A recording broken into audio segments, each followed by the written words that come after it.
Are you ready to bring in 2025 in a totally different way? Now, I know that there's a lot of goal setting and this kind of hustle culture out there, but what if there's a different way to set goals in your life and a way to use your uniqueness, your values, and your intention for your life as a way to set goals? You can join me, and I am going to show you step by step over 4 days, less than 10 minutes a day, how I set goals and make them achievable, and how you can keep your excitement and enthusiasm, but most of all, get through the entire year and achieve your goals. There's a way to kind of hack the brain just a little bit to get what you want. Now, this isn't about losing weight or going to the gym or fitting into those jeans. Those are not the kind of goals I'm talking about. I'm talking about goals that are like in your heart, in your soul of who you are, that just light you on fire and where you work towards what you want in your life. Way bigger than just losing a few pounds. So sign up, ceciliamanella.com/2025.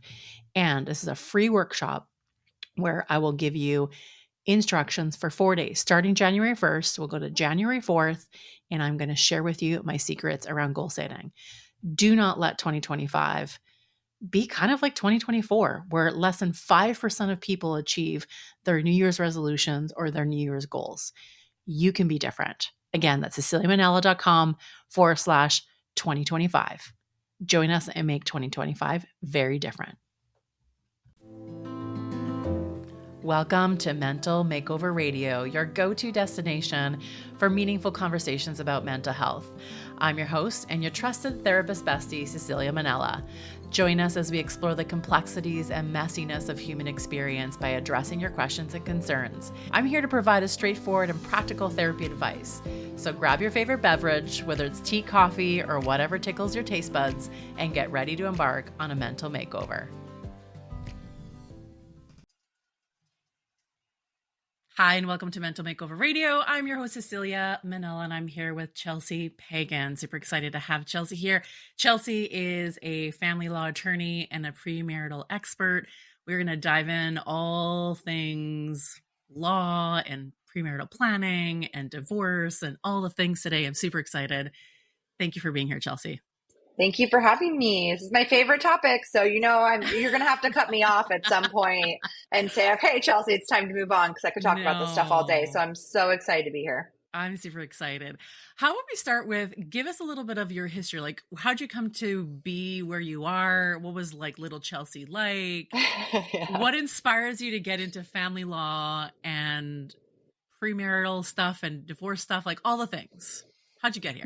Yeah. So I grew up an athlete and ended up playing college sports. And I had kind of always been steered towards wanting to be involved in the sports world, but specifically from the legal side. So kind of always knew I wanted to be a lawyer. I didn't know why. I couldn't articulate to you now why, but I kept telling people this for some reason. No one in my family is a lawyer. But that's what I was going to be. But eventually, as I got older and through college, I wanted to be a sports agent. So I wanted to go to, so I wanted to go to law school so I could be both, an advocate, but also actually dive in and do the contract work of it all. And so, what was interesting to you about that?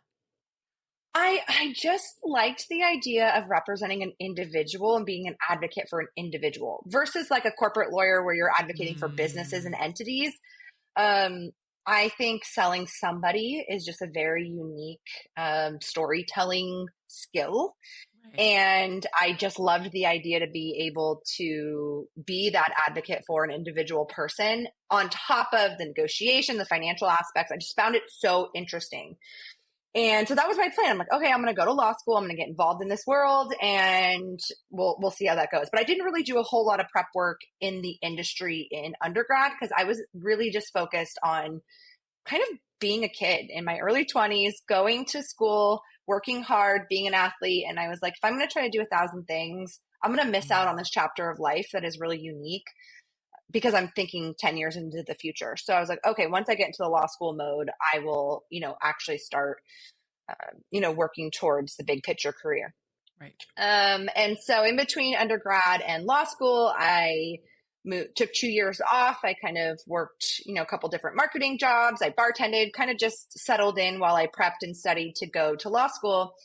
And I had gotten into a law school in Florida where I actually went to undergrad. So I'm in Northern California, but I did undergrad in Florida, came back for 2 years, and then was going to go back. All my teammates were there. I was like, my life is kind of there now, when you spend so much time Yeah, for sure. at a place. And I just didn't see myself living, in my hometown necessarily anymore. But 2 weeks before I went to law school, I met my now husband, and my life just kind of changed. And so I still went to Florida. He actually moved out there with me shortly after. We did a year out there, which was super fun. But how I thought I was going to start my career, which is as a single person focusing just on my career, changed substantially. I just didn't picture that life. I didn't picture traveling constantly. And I had met some people kind of in that industry and just was a little put off. And that's just the people I've met, not necessarily everybody that works in sports entertainment generally, but it just didn't suit anymore. And so I transferred back to a school here in Northern California and finished law school here. About a year later, my husband and I got married. And while I was in my second year of law school, I was like, I just need a job. Like I need like a job to supplement because I'm going to school full time and I need to contribute a little bit. My boyfriend at the time was supporting us. And I got a job at a family law firm, kind of just being a law clerk, doing some drafting. And I never left. And so that was my second year of law school. I worked for that same firm after I passed the bar exam. And it was just all of a sudden what I was doing. And it really wasn't till I opened my own firm. It'll be 6 years now. So I left that firm, opened my own law firm with my business partner, Emily. And it really was probably the last 3 years where we started investing significant time into mediation and premarital planning. And it really, really started to develop my desire for preserving marriages and building up stronger marriages because I was so drained by the energy that it requires to be enmeshed in somebody's divorce. Right. And it was a kind of a slow progression from there. Now my practice is substantially mediation and premarital agreements and postmarital agreements. I still do some divorce litigation here and there, but a lot of that is my staff and the other attorneys that work for me that handle the litigation. Were there particular trends that you were noticing around that time that was zapping your energy, so to speak? Yeah, I'll tell you, it's gonna sound like a lot of other people's answers about where they are in 2024 versus where they were in 2019, and it's gonna be COVID, right? Because we had all this time and all this this different viewpoint of how we had to approach business and all of these things, and I was able to actually sit back and say, okay, well, what is going on in people's dynamics? Why all of a sudden 2021 are we seeing a huge increase in divorce filings and a huge kind of stop, right? We had a huge stop in all prenups because nobody was getting married during COVID. Everyone was pushing them off. And then all of a sudden come 2022, 2023, people are going after prenups like crazy. Now, I don't know what it is about the increase in prenups that I've experienced as a practitioner.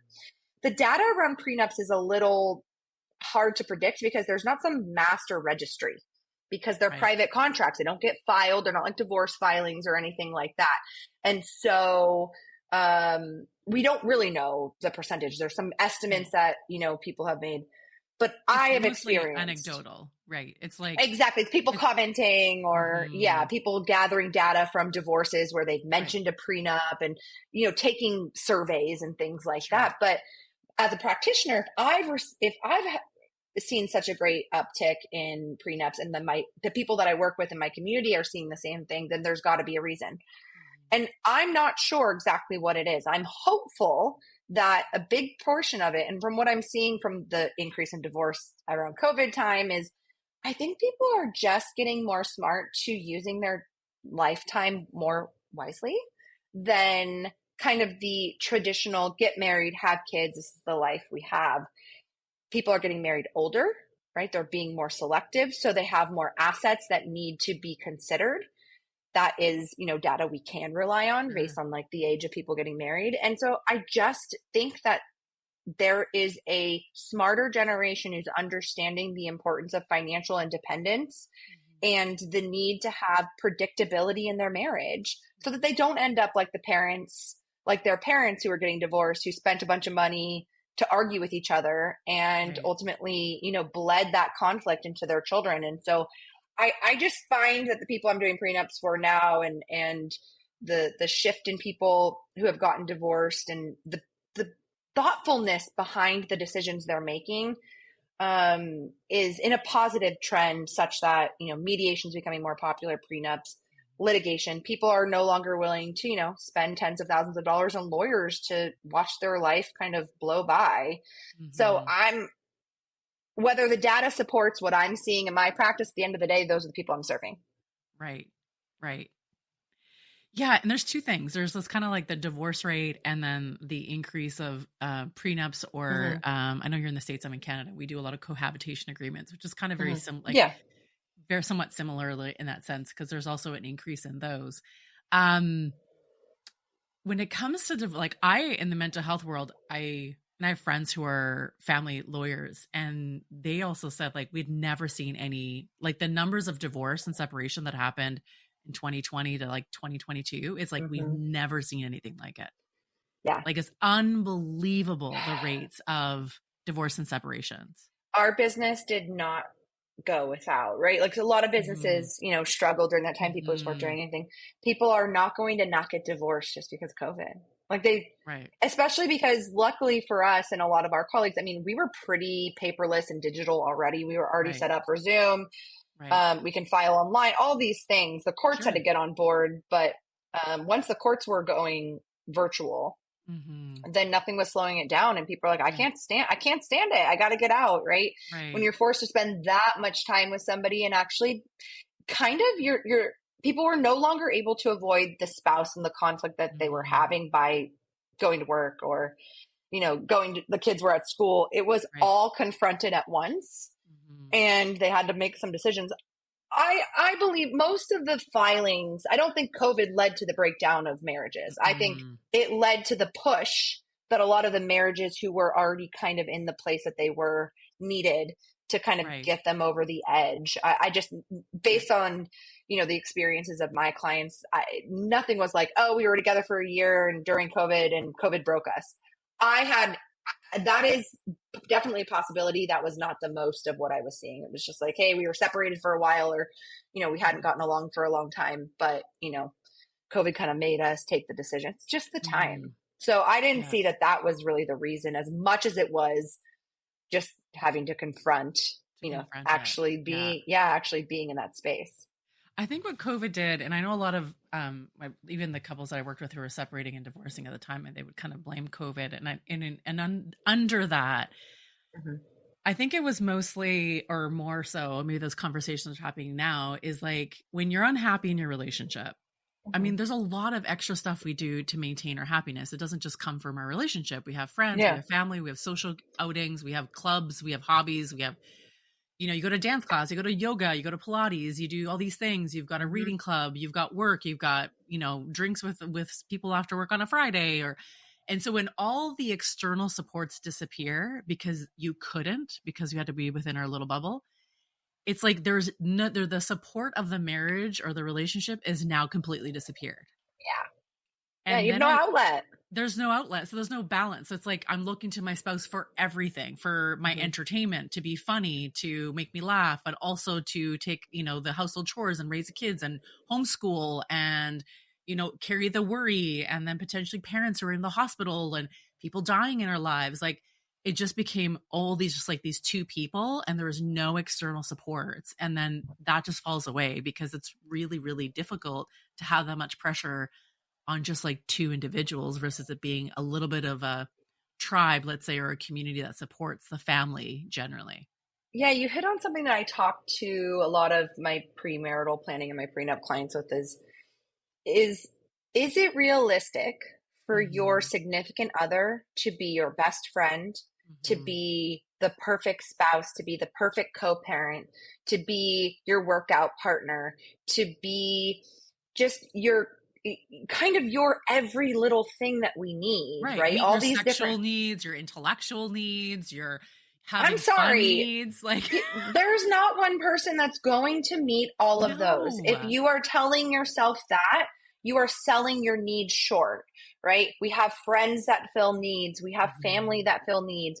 We have, we're, like I said, I have friends at the gym that I don't actually ever hang out with socially, but we're at the gym. We have so much fun and like that's our outlet. Yeah. And then I have, Mhm. it's, there's all of these different things. And so you have to be able to say like, it, and it kind of goes to the COVID line is people, significant others were forced to be everything because they were the only ones, right? Right. I mean, you could still talk to friends on your phone. It's different though when you don't It's have that so personal different. interaction. And it really highlighted, I think, a lot that, you have to give yourself and your partner some grace in your relationship to say, what are the roles that you actually fill? And what are the roles that I can have served other places? Now, I'm not talking specifically open marriages or all of those types of Sure. things, because there's plenty of ways that people make their marriages work with those types of dynamics. But I'm talking more traditional. What role does your intimate partner serve, and then everyone else? And it's like I was looking for somebody that was going to be a partner in life who is going to want to, travel and experience and grow and support me. I was looking for somebody that I could have fun with, and we have some common interests, but not everything. At the time when I got married, my husband and I weren't necessarily planning on having kids, so I wasn't thinking, oh, is he going to be a good co-parent? But we ultimately did have a child, and he really is a great balance of co-parent for me. But that is more indicative of how we balance each other out generally. Right. But I don't know that my husband's my best friend, because I have friends for that serve that role, that friend role. He's definitely the person I like to hang out with the most when I can, because we don't have that much time. But I don't know Right. that he's my best friend, and I don't know that that's a problem, right? Like, Right. and I don't know that I would go into business with my husband in the same way. Like, he's not like that, like doesn't serve that role. Mhm. But, there's a lot of things I would do. And it's those expectations of this one person having to serve all these roles that I think can set a lot of marriages up for failure. And COVID highlighted the people who had those kind of unreasonable expectations on their spouse. Well, it's the Hollywood, Disney Yeah. bullshit Doesn't romance exist. Yeah. Prince Night, Yeah. someone's gonna like meet all of my needs all at once, and then when COVID happens and you're just staring at each other and you both are like sitting around in sweatpants because you just didn't really enjoy your time off, and you're like, you're not as entertaining as I thought you were gonna be. And now you're Yeah. fighting and there's conflict, and then you don't have a break from the conflict because there's nowhere to go. Mm-hmm. So you're at Mm-hmm. each other all the time, and that can erode a relationship. So Mm-hmm. it's I think that's what happened with COVID and all the Yeah. divorces, that it Yeah. highlighted parts of the relationship that weren't necessarily working, and then all the supports disappeared. And when you don't Yeah. have support, it's really difficult. So Yeah. I would hope that would bring new awareness into prenups, which is fascinating to me, Mm-hmm. because I think, and correct me if I'm wrong, and maybe my guess is wrong, is I wonder the influence of the gender shift. Like, we're seeing women are catching up to Mm-hmm. income to men. Women are outnumbering men in universities right now. Women are creeping into leadership roles, CE roles, and making more money. It's much more common now to have a relationship where, in a heterosexual relationship, where the woman's making more money than her male counterpart is. And I'm wondering if the prenup uptake is also part of women being much more educated about money, being much more protective about their financial situation, because they've seen maybe their mothers or their friends or their the devastation that's happened historically Mm-hmm. with divorces, where women end up in poverty and then their husbands don't. Yeah, I love that topic because I think out of the last like 10 prenups that I've done, I want to say seven, maybe even eight, if I'm looking back, the female made more money, Hmm. had more assets, had more to protect, for lack of a better word, even though I Sure. kind of hate that word, and I'll share why in a second, but had more on the table. Hmm. And what's funny is I did this Instagram post a while back, and it's since become very popular. I don't know why, But for me, this is just every day. Sure. But it highlighted the opposite. I used a very traditional situation Right. where my male client happened to be the higher earner, had more Right. assets.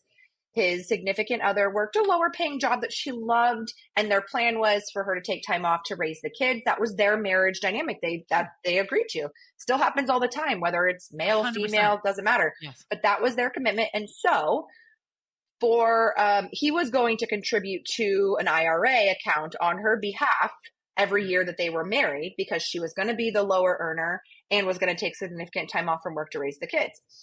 And that's what he came up with. That he's like, oh, I want to, and there's other provisions. There's a Sure. balancing. This is just one provision that was very important that he came up with. And a lot of male comments within this Instagram were talking about like, oh, I wouldn't see a woman do that, or women take everything. They're the ones that file for divorce. Mm, This is incentivizing divorce. And I'm going, first of all, people only have such an extreme reaction when they're triggered, right? When they're triggered yes. because either they had a bad experience or they're just so angry at women for getting anything from their partner or asking for anything. I don't know what it is.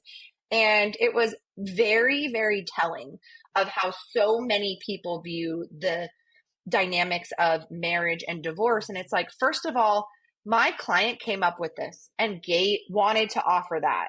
Yeah. If they got married here in California without a prenup, he'd be giving her so much more, because we're a community property state. There's only 9 community property states in the States. The other states are what we call equitable distribution states. Right. And a lot of income and assets can remain separate. But in California, it's a default that everything you earn and acquire during the marriage is community. So It's the prenups same are in much, Canada. yeah. So it's the much same more up here. popular. Yes. Yes. So it's much more popular to have prenups. Some other states, you just might not need it as much if that's Right. your plan. But Mm-hmm. so some people are forgetting these little contextual examples that you have to put in. But I also had to comment and say, just so you know, the majority of my clients are women. The majority of my clients are the high earners. And we put provisions in this all the time that they're the one giving something, but they're also gaining something by not having default community property law. And when I say they, I say both, right? That goes back to the comment I made about protection. Right. And it's not so much that as predictability. Protection to me is about predictability of what is the outcome. That makes me feel protected and safe in my relationship. Right. When I know worst case scenario, this marriage breaks down, this is what's going to happen. This is what we've planned for. This is how we're going to divide money. I don't have to say, oh, I'm going to have to go meet with a lawyer. I have no idea how this works. No, I do know at least how it works because we made this plan. It's not one person having more protection or the other. It's coming together and having a collaborative plan for how you want to operate your marriage, and then what happens in the event of divorce.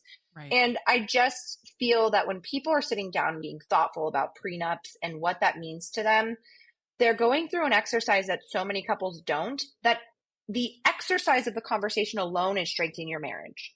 And again, this isn't, it's hard for this to be data driven because of the lack of registration of prenups. And I say lack, I mean, it's should be your private business, but that's a hard point. But having gone through experience myself, watch my clients go through it, that's just a reality, whether or not you have the prenup or not. Because so many people are like, oh, you don't need a prenup. That's just about, planning for divorce and all this stuff. And I said, just so you know, you're either picking the prenup with provisions that you want for yourself, or you're opting into the government's prenup, but you have one whether you want it or not. That's a really good way to, that's a really good way to say it. I've never heard it said that way, but it's not really some true. Impressive feat, or it doesn't mean anything if you don't have one. It just means, I chose my rules. You defaulted. And sometimes the default works for you in your marriage, and that's great. Good job. If that's what you want, and that's what ultimately you want to make for your, you want the outcome for your relationship to be, that's great. But most people don't actually make that choice knowingly.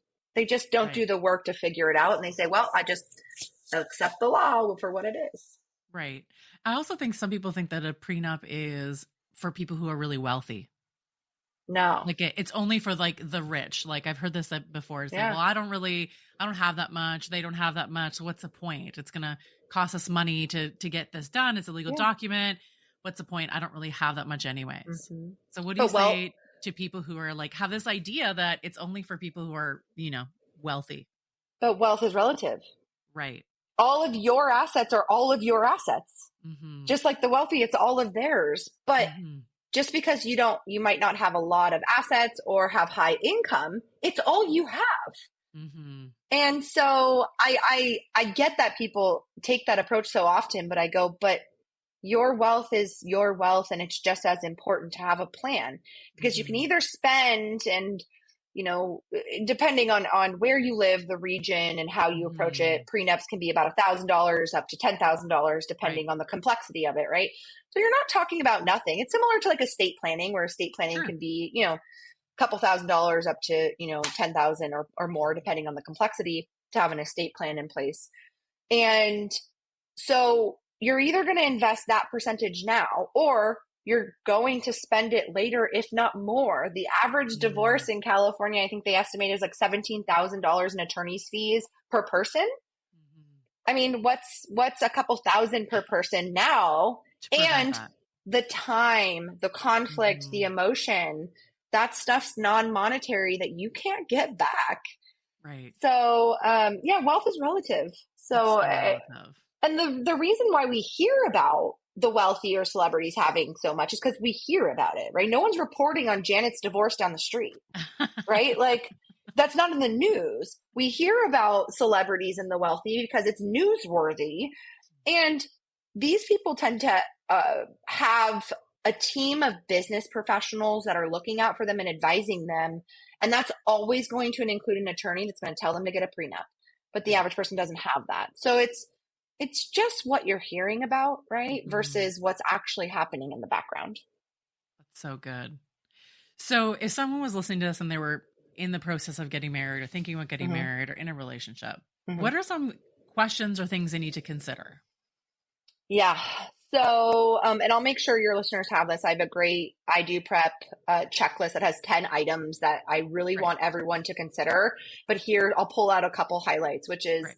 the first thing I want a couple to do before they get married is I want them to disclose all of their finances. I Mm-hmm. want them to write it down. What are all their assets? House, cars, bank accounts, investment accounts. What are all their debts? Credit cards, student loans, mortgage, maybe car loan. Pull out your credit reports, exchange credit reports. What has happened in your past? Talk about it. Um, and specifically talk about income and income compensation package, right? Income is not just your salary, but do you get stock? I live in Silicon Valley. Stock is a big deal. Everybody has it. Some people don't understand how it works. And so putting that out there.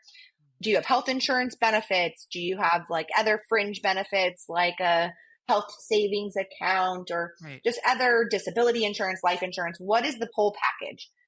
And tell that to your spouse. That's the number one thing you should do before you get married. Not just like, oh, I make $100,000 or I make this.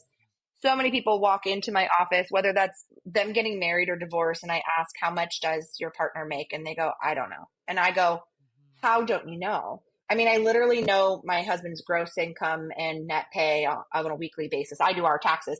But, Right. you know, I know his compensation. I know his model. I understand how he gets paid. I understand his retirement structure and everything like that, because that impacts my future with us together. 100%. And we have our own marital agreement that details all sorts of things, but I'm still planning our life together. Like we're going to be together. So knowing that and knowing what our financial life is going to look like is important. So that is the number one thing that people do not do at the They detail don't. that I think they should. And that's actually show your partner your pay stubs, I show them your agree. bank statements, create a financial book. It's kind of like I did the same thing when I opened my business with my business partner. We're Right. not getting married, but we're going into business together, and Well, we've your business married. Like exactly, like a business agreement. which we I've been have. I've been a business partner before. And we had this massive agreement and went through the lawyers to do Hmm. it. And then Hmm. when I bought her out of the business, so dissolving our partnership, I was really grateful that we had decided what this would look like 10 You years didn't fight prior. about it. You didn't fight Like there's about no it. argument. It was like, this is what we agreed on. Here are the parameters. This is the Yeah. process. And it made it so easy. And it's the Hmm. same thing. We didn't start a business thinking we would not be a business together. Hmm. But it's the discussion like, well, what if? What if you want to move? What if you want to do Yep. something different? What if your career path changes? Like, what is that going to look like? And being Yep. able to do all the financials and all those pieces. And in a marriage, it is a business in a weird way. Like you are joining Yeah. financially, emotionally, you're like building wealth together, you're building assets together, and you're Hmm. making decisions together as partnership. In many ways, it is kind of like a business partnership, but we don't really talk about marriage in that way, especially when it comes to money, because I think it's too romanticized. Like it's not sexy to talk about money. It's not sexy to talk about, oh, I have this much debt. And then someone maybe loses their Yeah. shit and is angry about it and says, I didn't know you had a line of credit that was, $50,000 and all these things, right? So they hide it. And then when Mhm. they get married, they end up on my couch in therapy because someone just found out that their spouse has a secret debt or this credit card debt that they never Mhm. even knew about. And you know what? That was kind of going to take me into kind of the where my thought process was going is I, I'm I don't understand when people say, well, exchanging finances and talk takes the romance out of this wedding planning. And I said, if love were enough, the divorce rate Mhm. wouldn't be 50%. A Period. 100%. So People so would, right. Love is such a love good is not point. enough. So I if it was, we We love wouldn't be to here. we love to think that. We love to believe that, right? Like we love the love stories. We love the movies and the books and all the things where love is No. everything. And we forget that the story ends at what we see is like in that moment where like they declare their love and they're like, we assume happily ever after. They don't show you, It's a snapshot, right? It's a snapshot. right, the And things are always scaffolding. good while they're good. And then when they're But bad, they're bad. they're real bad. And so, you know, and this is why I always start with the financials. Said this is Yep. number one because you don't know the other stuff that I talk about, even in my checklist or my course, which I'll talk about in a second. It has to start with a foundation. And I'm sorry, foundation of a partnership is financial. It just is. It doesn't mean it's an incentive or would change your decision. It's the understanding. And there's nothing like in my mind, and I get that I am not in the norm, I guess, because I'm enmeshed in the divorce and marriage Mhm. world both because of my job and I obsess about it myself. I invest a lot of time in my marriage and I don't sit Mhm. here and act like, I have a perfect marriage or I know all the things, right? I'm a lawyer who's been Right. married, who does it. But, I'm constantly pulling in these things. But Right. there is nothing to me sexier than somebody saying, I love you so much. I want to be married to you forever. And so, in order to do that, I want to make sure we're doing everything we can to eliminate and prep for as much possible conflicts as we can predict, including let's talk about our finances. Let's talk about what children would look like. Let's talk about us as Mhm. parents. Let's, talk about family, all these different dynamics. And I'll give you a couple other triggers that are in my checklist that I think are helpful. But that's sexy to me because I'm like, oh, you love me that much. You want to do all this work for Mhm. me? I just think people want to sit in the fairy tale that is no longer relevant to the society we live in. And I so agree. And we forget that having these conversations that maybe are hard or uncomfortable or bring up your yeah. own insecurity or shame because we also have a lot of money story, right? Like from our childhood and how we grew up Mm-hmm. and that all comes into play. But having these conversations creates trust. It builds Yeah. trust and it's vulnerable. And in that, there's like closeness that comes with it. So it may not be like sexy, as in like, I want to jump into bed with you. But in the sense that what it does, it builds a really good foundation of trust Intimate. and Yeah. emotional intimacy. Mm-hmm. And and this is why, I struggle sometimes getting, if I get the right partners, right, it's a little bit easier. But some of the Right. other questions that I ask them to explore, topics I ask them to explore, like something is, it seems simple, but it might not impact your relationship. But what happens if your parents need to come live with you It's a or a great parent gets sick? question. What does that look like for both of you? Have you even imagined it? Right? I know it's Mhm. hard. Maybe your parents aren't as old now, but like, what happens if one of them passes away, one of them's on their own and disabled and needs to live somewhere? Mm. What if that's you? And how is that going to impact your marriage? And what would that look like? Would you move? Would you build somewhere for them to live? Mhm. You don't have to have all the details worked out, but you should talk about whether or not you're willing to do that. And then do you have siblings? Talk to the siblings about Mhm. it. Have an understanding about where that would go and then you can predict it. Mhm. Another example of that is Children, right? What happens if you can't get pregnant that easily?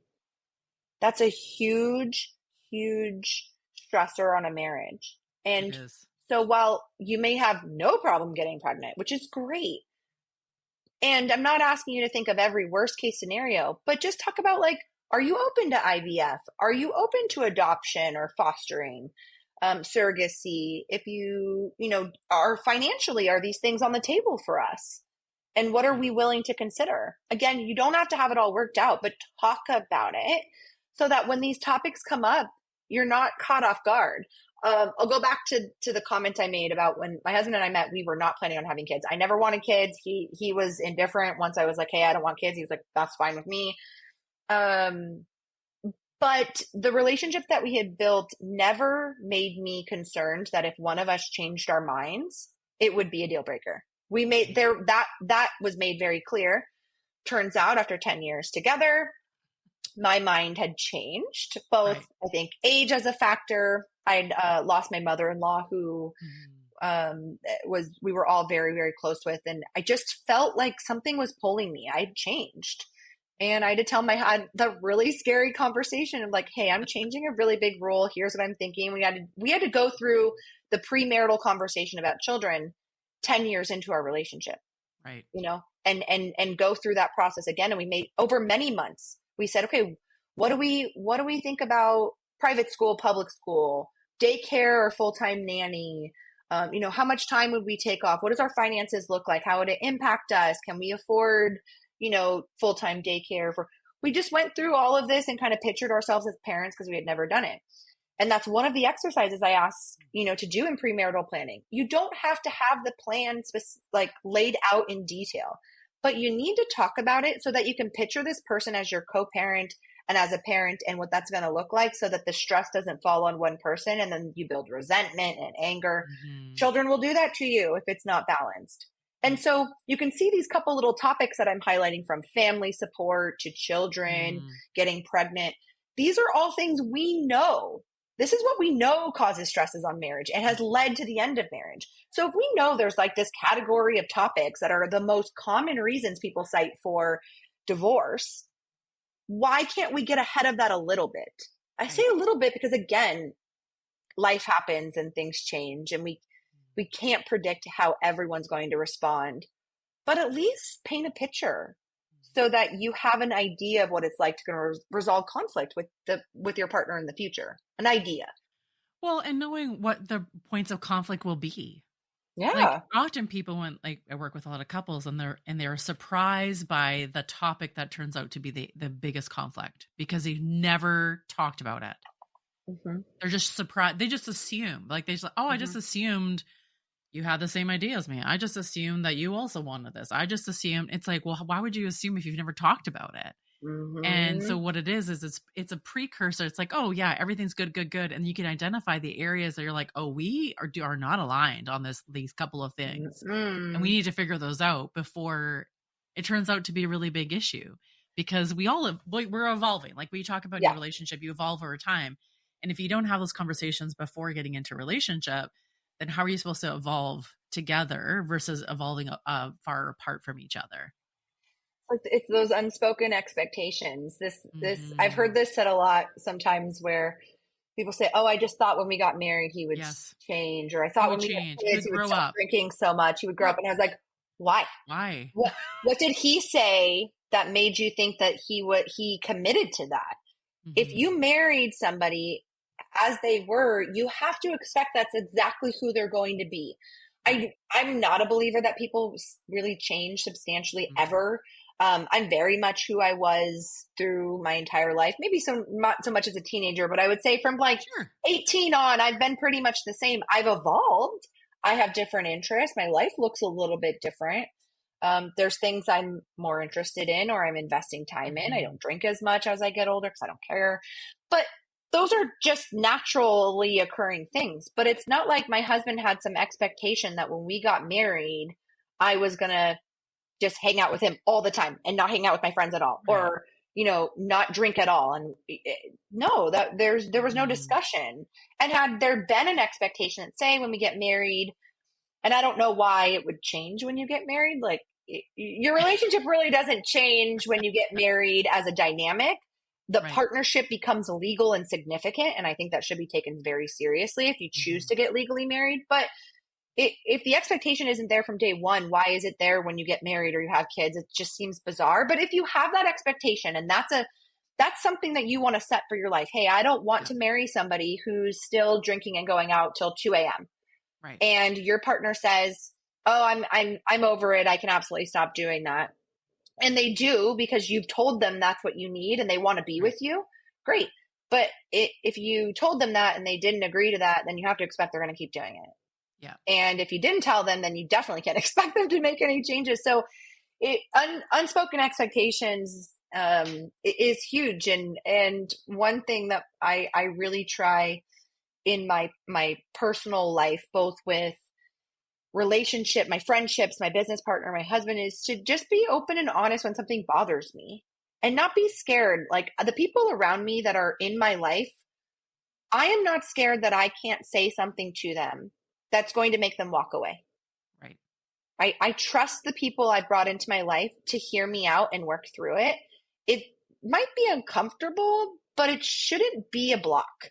So I trust that if I'm struggling with something, even if I might not be right, but I think I'm right, this is my experience, right? Like I use a common example between male and females in Hmm. marriages and parenting is, if the mom feels like they're doing way more parenting, way Right. more house cleaning, something like that, and they're not expressing how to best kind of divvy up these chores and responsibilities, doesn't the other person's not going to naturally pick up the slack.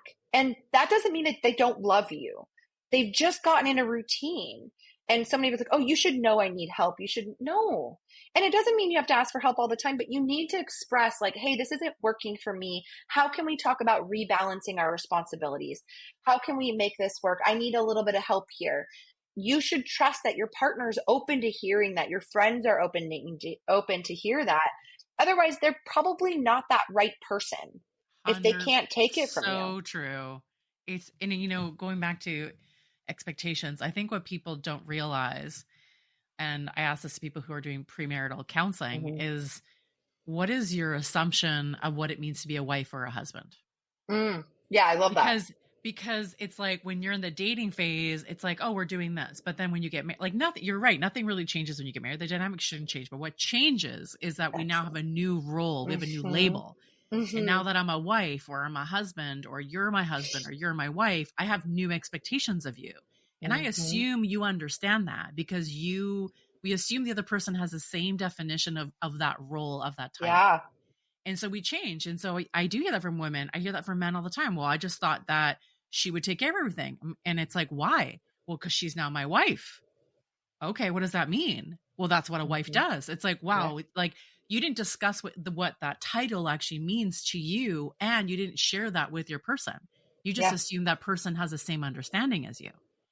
And so Hmm. there's conflict when it's unmet or unspoken expectations, but unspoken expectations around role and titles of what it means to be in this type of relationship Yeah. In society, we do that in society to ourselves. I all the mean, time. how many comments do I see from other women on pictures of women and mothers saying, "You Right. shouldn't dress like that, you're a mom," or "You shouldn't act like that, you're a wife." And I'm like, Right.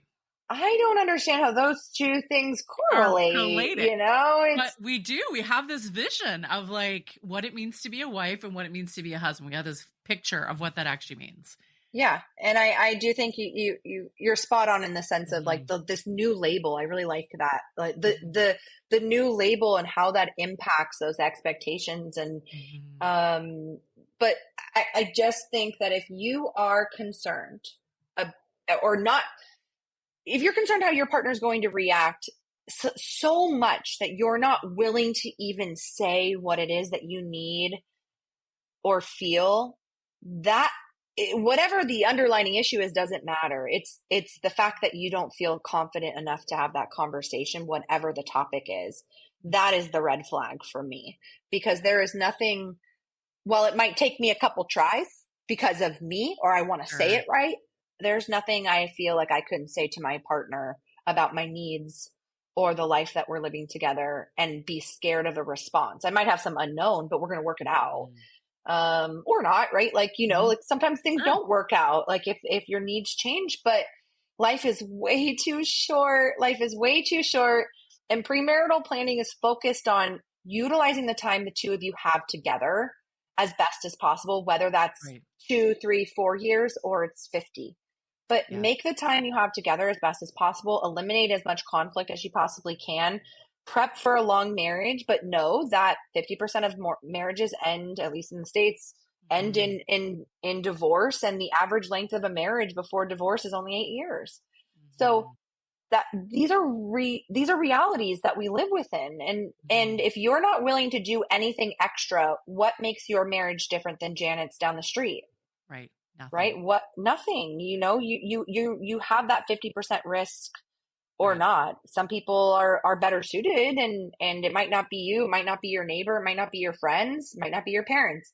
But you got to look Mhm. across the street and realize all those other people are getting divorced, making up the statistic. And I just want to see people do a little bit more to take their marriage seriously, and understand the laws and make good choices Mhm. for their relationship before they say I do, Mhm. so that more people can enjoy being in that kind of long, like the high that a lot of people get from these long relationships, Right. even when there's periods of routine or distance or growth, right? Because marriages Mhm. and relationships evolve. Be in that as long as you can and enjoy it, Mhm. and doesn't mean it's going to be simple and be easy all the time, but it can be really joyful, right? Mhm. If you plan it and you eliminate these things. But I love marriage. I hate to see people divorce. I think because I love marriage, I think I have a good Yes. bedside manner for people in divorce because I respect that they're making a very hard decision. It's such a hard decision. I think that like Oh, it's so ultimately hard. we also talk about it like it's a giving up, like, oh, they just gave up. It's like you have no No, idea how no hard it is idea. to get to the place of making that decision. And I think that your approach and talking like about prenups and doing premarital stuff really is about focusing on the marriage and not the Hmm. wedding. And I think most people Yeah. focus on the wedding and they Means don't really nothing. plan for the marriage. But there's a lot Exactly. of planning for the wedding. And if people put in 25% of effort into planning for their marriage versus Mm. planning for their wedding, I think we would see a dramatic shift in how people are in their marriages. If literally people just set aside like $1,000 from their wedding budget, split that in two, go speak Hmm. with lawyers, you're in much better I shape than love if you it. don't do it. Like, So if you're willing to true. spend 30 something thousand or more on a wedding, I'm sorry, $1,000 is nothing, because Hmm. how many people I've been to some very lavish weddings, or heard Hmm. about very expensive weddings, but those people are getting divorced. Like, the more you spend on your wedding, the more it doesn't make your marriage more likely, or the No, ring, or whatever people nothing. want to spend. It means nothing. If you Yeah. can afford it, great. Spend your money how you want to spend your money. But Sure. the average person, it just doesn't make sense. And I just think that more people need to just take a step back Mhm. and remind themselves why they want to get married. Is it just Yes. to have the wedding? I don't think so. I don't believe that, right? I I don't really believe it don't. I either. think that's a bonus for a lot of people, and people Mhm. do like that experience of very traditional big wedding. But why are you getting married? And if you can focus on that and really pull at the string and get to know your partner a little bit more before, you actually Mhm. get married, it's never gonna be a bad thing. People are like, Yeah. well, like, why do I need to do it? I'm like, but what's the risk? Right? The benefit is so huge and the risk seems very low to me. Unless Right. you discover something you don't necessarily like about the person, Right. or like, oh, we're not compatible. I guess there is some risk, but if you're But gonna then get you shouldn't divorced, you're get gonna get married anyway. divorced anyway. Yeah, Yes, exactly. So then don't get exactly. married. Yeah. It's So about really putting in some effort to prepare for yeah, the marriage. I think yeah, I love that. I think that's super great. yeah. Where can people find you, Chelsea? Yes, so you can find me on Instagram at Chelsea Pagan Esquire. I'm also on TikTok at Chelsea Pagan Esquire. I From there you can join my Facebook group in my freebie that I will link for your Yeah, we'll put it in the listeners show as notes. well. Yeah. It'll give them all the details to register for my Facebook group, where I go live every Monday on various topics on Facebook. But yeah, I'm just doing my best on socials to share education Love and it. value for as many people as possible, so people can have better foundations built for their marriage long before they actually get married. I love So talking about good. this stuff. And but Instagram's really going to be the primary. That's where most people are Oh, chatting with great. me. Yeah. So everyone listening, opt in for the freebie, get your I do prep list. I do prep checklist. Sorry. Yep. Chelsea, thanks so much for being on the podcast. This is so great. Thank you.